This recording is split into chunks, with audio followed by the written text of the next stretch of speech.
अधीन ये मामला नहीं था या था, इसकी सुनवाई तो अदालत में हो गई है और अदालत ने मान लिया है कि ये सेबी के अधीन आता है। फिर आप जो ये क्लेम कर रहे हैं कि एमसीए ने ओएफसीडी जारी करने का परमिशन दिया था और वो ओएफसीडी पर उनका कोई लिमिटेशन नहीं था कि 50 आदमी से ही आप उठा सकते हैं पैसा। लिमिट दिया था 20,000 करोड़ रुपए उठाने का और फिर दूसरा था लिमिट 20,000 करोड़ रुपए उठाने का, और कानून सम्मत उन्होंने बाजार से पैसा उठाया, आपका ये कहना है। तो फिर उसे गैर कानूनी नहीं कहा जा सकता है। और ये काम जो है, आप सीधा सीधी कहिए कि उस वक्त का जो मिनिस्टर था, जो महाभ्रष्टाचारी था, महाभ्रष्टाचारी, जिसका एक्सपोजे तो मैं बहुत बड़ी संख्या में कर रहा हूं, बहुत बड़ी संख्या में कर रहा हूं एक्सपोजे उस व्यक्ति का। आपको पता नहीं है, वो ब्लैक मनी का रैकेटियर है, वो finance minister. The then finance minister is the biggest racketeer of India. I can tell you with all conviction, और उसके प्रूफ है हमारे पास।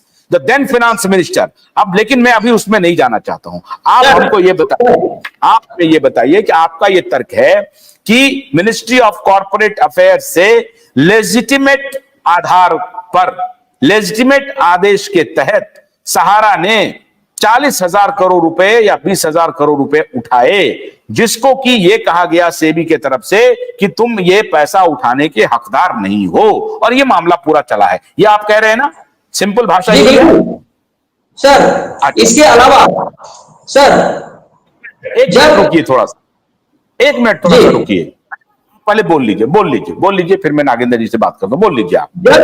जब दोनों कंपनी में कॉर्पस दी गई कि 20-20 हजार करोड़ 40,000 करोड़ उठाने की परमिशन दिया गया था, तो क्या 50 मेंबर की जो लिमिटेशन की बात की गई है और सहारा को बदनाम किया गया कि इनको 50 मेंबर से ज्यादा नहीं बनाना था, ये गलत करके और पैसा उठाए, और वो सहारा श्री बार-बार एफिडेविट करते रह गए कि हम कोई गलत काम नहीं किए हैं। संजय लीला भंसाली जी की कंपनी का एफिडेविट, जहां पर सेबी ने अपनी एफिडेविट कोर्ट में, बॉम्बे हाई कोर्ट में देता है कि ओएफसीडी प्राइवेट प्लेसमेंट हमारे अंडर में नहीं आता है, लेकिन सहारा की दोनों कंपनियां बाद में कैसे आ जाता है, और वीरप्पा मोइली उस समय के कानून मंत्री संसद में कैसे कहते हैं कि ये दोनों कंपनी सेबी के अंडर में नहीं आती है, फिर बाद में ये कैसे आ जाती है, और लाख मना करने के बावजूद भी, सहारा का एफिडेविट करने के बावजूद भी वो सुप्रीम कोर्ट में जाता है मैटर, और सुप्रीम कोर्ट में उन बेंचों के पास जाता है जहां पर दबाव डाल करके उस बेंच में, खास करके उसी बेंच पर डाला गया जहां पर राधा कृष्णन साहब थे। उसकी इन्वेस्टिगेशन होनी चाहिए, उसकी इन्वेस्टिगेशन होनी चाहिए, और सेट के ऑर्डर को मान लेना। 15% रेट ऑफ इंटरेस्ट के साथ रिटर्न करना सर, उस समय के लिए बहुत बड़ी त्रासदी। 15% रेट ऑफ इंटरेस्ट उस समय बहुत बहुत बहुत बड़ा ब्याज होता है सर। सहारा का भी कोई भी फंड उठा करके देख लीजिए, 10.5% से ज्यादा रेट ऑफ इंटरेस्ट नहीं था। डायरेक्टली 15% रेट ऑफ इंटरेस्ट के साथ रिटर्न करने की बात करना। और जब सहारा ने आपको सारी रियल एस्टेट में 11,020 करोड़ उठाया गया था उस समय तक, और हाउसिंग में 6,380 करोड़ उठाया गया था उस समय तक। हाउसिंग की प्रोजेक्ट, बिल्डिंग कंस्ट्रक्शन और इंफ्रास्ट्रक्चर के लिए फंड रखा गया था, और जो रियल एस्टेट में फंड आए थे वो जमीन खरीदी गई थी। 217 सिटियों में जो जमीन खरीदी गई थी वो पैसा, और 5,120 करोड़ जो हाउसिंग के लिए था वो पैसा सेबी को हैंड ओवर कर दिया गया था उस समय। 2012 की बात कर रहा हूं मैं। तो जब ये पैसे 5,120 करोड़ और जब 217 सिटियों की प्रॉपर्टी पूरा का पूरा सेबी को हैंड ओवर कर दिया गया था, तो सेबी ने उस केस को वाइंड अप क्यों नहीं किया? क्यों उस केस को वाइंड अप नहीं किया?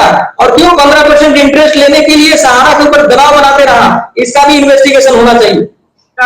जी सुनिए, कन्हैया आचार्य जी सुनिए, अगर ये मामला जो आप कह रहे हैं, सुन लीजिए आप, अगर ये मामला सही है तो मैं इस देश के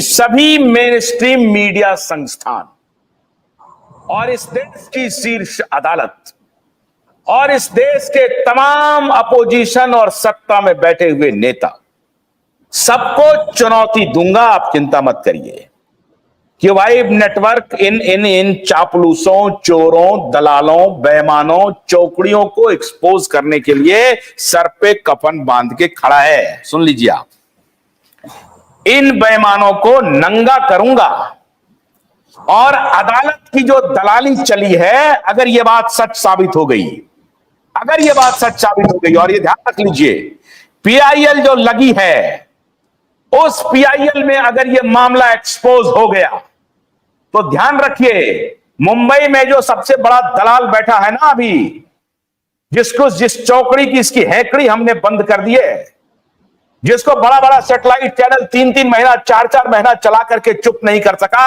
अदालत का दरवाजा नहीं खटखटा सका, वो अदालत की शरण में उसको ला दिया है। घुटने के बल घूम रहा है बाप बेटा, और वो बाप बेटा उद्धव ठाकरे और आदित्य ठाकरे उसको घुटने पर ला दिया है। तो ध्यान रखिए, हमारे निशाने पर पुराना वित्त मंत्री है, उसकी चोरी के सारे कागजात हमारे पास हैं कि कैसे हमें इंग्लैंड से वो केस चलता था डेलारू कंपनी का, और कैसे पाकिस्तान में ब्लैक मनी छपता था भारत का, और कैसे वहां से ब्लैक मनी को भारत में भेजा जाता था बॉर्डर स्टेट में, कैसे यहां पर टेररिज्म को आगे बढ़ाया गया, वो सारे रिकॉर्ड्स मेरे पास हैं। आप चिंता मत कीजिए, बस खाली आप हमें यह प्रूफ कर दीजिए कि एमसीए के आदेश के तहत आपने ये पैसा उठाया और सेबी ने बैक डेट में कोई अध्यादेश ला करके पुराने केस में इनको धसेड़ा है। मैं अदालतों की चौकड़ी को जानता हूं, ध्यान रखिए, और इसीलिए ऑल राउंड 360 वॉर जोन में मैं इंटर कर रहा हूं, 360 वॉर जोन में। और इन दलालों की औकात नहीं है कि ये कफन पर कफन जो बांधा हुआ शख्स सामने में खड़ा है ना, उसके खिलाफ एक भी कार्रवाई कर सके। ये मैं आपको चुनौती दे रहा हूं। बस जो आप कह रहे हैं वो सच होना चाहिए, वो सच होना चाहिए, क्योंकि सहारा के करोड़ों लोगों की त्रासदी मेरे जीवन का मिशन बन गया है। ये ध्यान रख लीजिए, ये करोड़ों लोगों की त्रासदी, हजारों लोगों की जान जो गई है ना, और आज भी जिस प्रकार से तड़प रहे हैं, वो मेरे जीवन का मिशन है, और इन दलालों को एक्सपोज करूंगा।